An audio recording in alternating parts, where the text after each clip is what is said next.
Subject Matter, or maybe Little Miss Sunshine, Permanent Midnight. I don't know. It's a very strange story because it's a comedy about a drug addict, you know? So, well, it's more of a dramedy. There's a lot of drama in this. And the acting is superb. I mean, look at who we've got.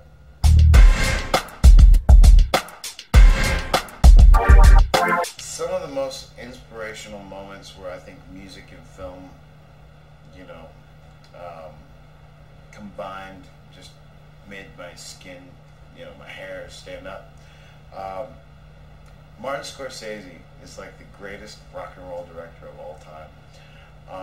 The way he uses music in movies like Goodfellas is amazing, because not only does it take you back to an era, it just like it's like the pulse of the music is of the movie is dictated by the music. Yeah, Scorsese's. I call him a rock and roll director. I think the first thing he ever did was edit the Woodstock show or something. It was like his first gig of all time, you know. But he always uses music brilliantly in his films.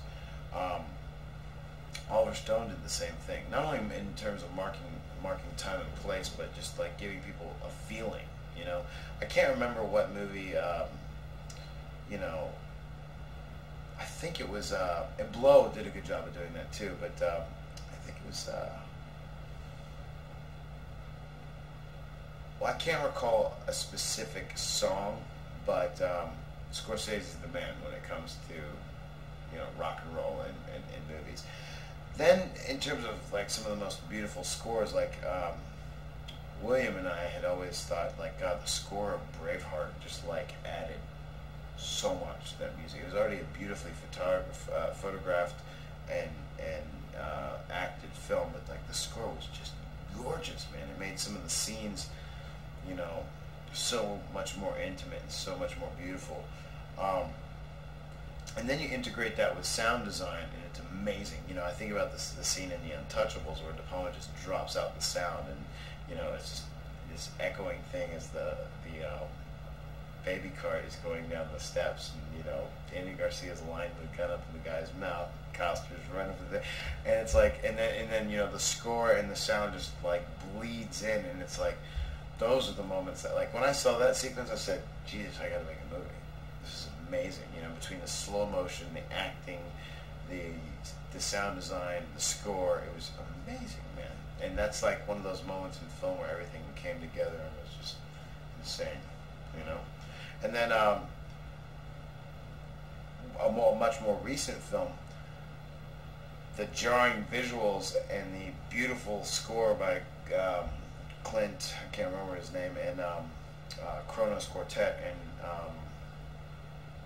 Requiem for a Dream. I mean, unbelievable. The way that score tied in with that picture, it was like it changed the film. Without that score, the film wouldn't have been as good. And what's crazy about that is that, like, that's such a hip drug movie told from such a strange perspective.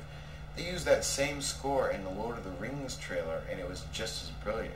And that was a very simple melody that's so powerful. And that's the thing. I think a lot of people, you know, I grew up in an age where if you weren't like, if you couldn't do 100,000 arpeggios and play like double bass a million miles an hour, you sucked. But then, like, at the end of the day, everybody who wrote a good song, it was just about a simple melody that spoke to people, you know. And films, just like songs, it's like a simple story that touched people, you know, or made them laugh, made them cry. A song should, you know, just inspire some sort of feeling in someone. You just, all art is supposed to generate some sort of feeling, and that's it. And then you've done your job, you know.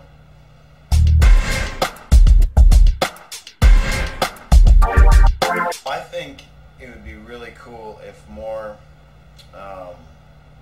directors used rock musicians to score their films, because you know, you don't have to have John Williams score every movie, or you know, John Williams is amazing. Every piece of music he writes for every film is just fully unto itself perfect for the movie and memorable. He writes a memorable score for everything. Same with Elfman.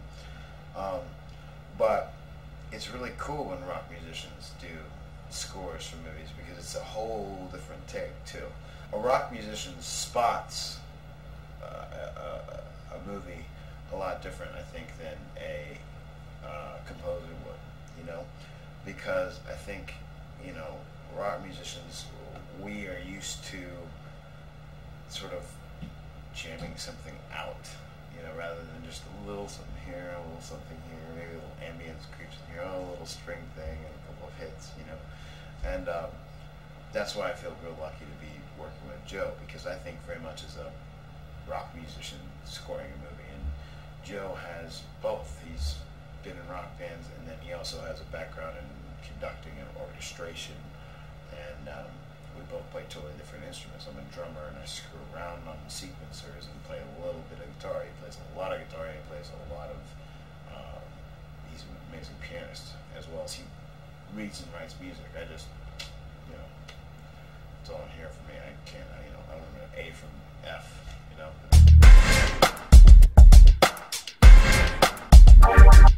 I would never been able to be a composer 15 years ago before Pro Tools existed and sequencers existed.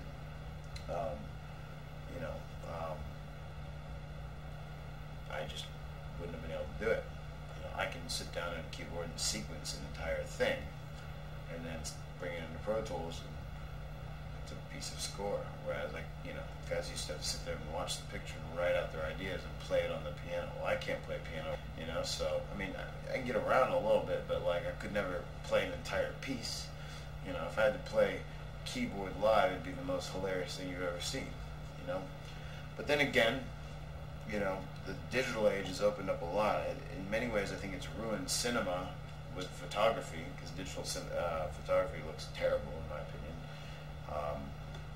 But in terms of, you know, scoring and editing, my God, in the editing world, non-linear editing, like, I'd be sitting in a flatbed right now with a real editor, you know, we took a razor and, you know, tape and was splicing together the movie. But now I can sit at this computer and tinker with my footage for 3.5 months, you know? Thank God, you know, because it actually enables you to shoot quicker, you know? It's like, if you're not sure you got it, then it's okay, you can get another one. You can try a couple of different cuts without having to print, you know, 8 actual takes, like actual IP negative prints. You know, that's cool. So digital's been great in a lot of ways, and it's also, I think it's made people less decisive, though. You know, it's like me and my good friend Dean were sitting around the other night talking about how, you know, you can write a song and you can jam it out in a you know, in a live environment, and you'll probably get through it faster than if you sit there and you're, hey, let's just record it straight into Pro Tools, you know. It's like a whole different thing these days, you know. A person can write an album by themselves in a room, you know, and then bring a band to play it, which is so not rock and roll. But at the same time, it opens other doors, which are really cool.